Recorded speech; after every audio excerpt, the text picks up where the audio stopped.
Welcome back. So today we will be taking a look at the throne of the four winds.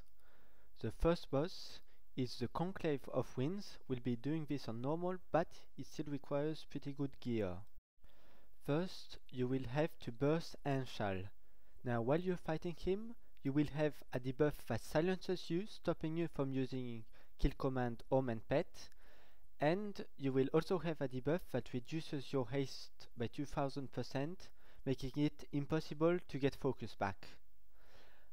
Which means that you need to burst as much as you can to kill him as quickly as possible. Which is why you need to use a ferocity pet with stampede, and you will also probably need heroism if you don't have enough gear. Then you will get to fight Nazir. He has more health than Anshal, however you will have your haste back, but you will still be silenced. Do not stand in front of the boss since he has a frontal AoE attack, and start healing yourself because the silencing debuff will start dealing a lot more damage. The aim is to kill him very quickly so you can change platform before the wind debuff kills you. Finally, the Throw Hash. Now all you have to do is to get to his platform with more than 10,000 health, and then you've basically won. The only thing that can still kill you is the fall. After his hurricane, you can simply disengage to avoid the damage, or if you are an engineer you can use your parachute cloak. And the goal is simply to kill him before Anshal finishes with his gather strength, but it shouldn't pose too much of a problem. The only problem is that if you kill them solo, then they will not drop any loot, but you will still be able to face Alakir after them. Now for this fight, I kept my pet in ferocity spec because it makes phase 3 easier, but it also can be done with a tanking pet. Phase 1 is pretty simple. You want to avoid the lightnings, although you can also stand in them since the damage is pretty low. You want to avoid the tornadoes, avoid the ice patches, and when he casts wind burst, you want to be near the boss to avoid being bumped off the platform. At 80% health, phase 2 will start. You will start getting a stacking debuff.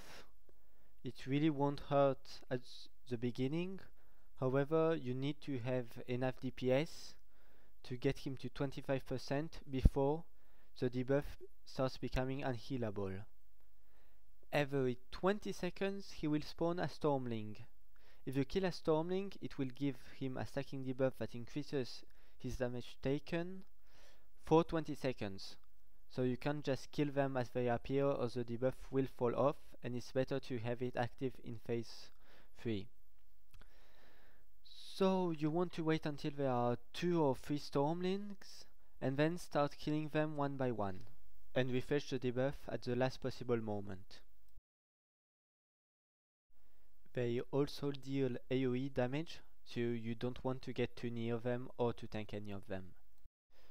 Try to refresh the feedback debuff on Alakir right before he reaches 30%, or to at least have a few Stormlings still alive but low on health so you can kill them quickly when that happens.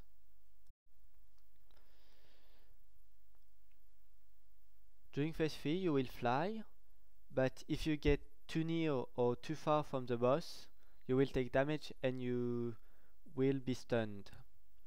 The most dangerous in this phase is the lightning clouds. Whenever your screen starts getting cloudy, simply move down a little bit, but not too much since you won't be able to go back up afterwards. And also every time he uses his wind burst, he will knock you back, knock you down, and dismiss your pet.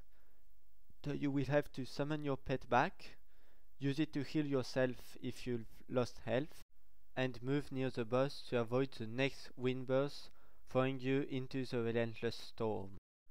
So that's it for the phone of the four winds.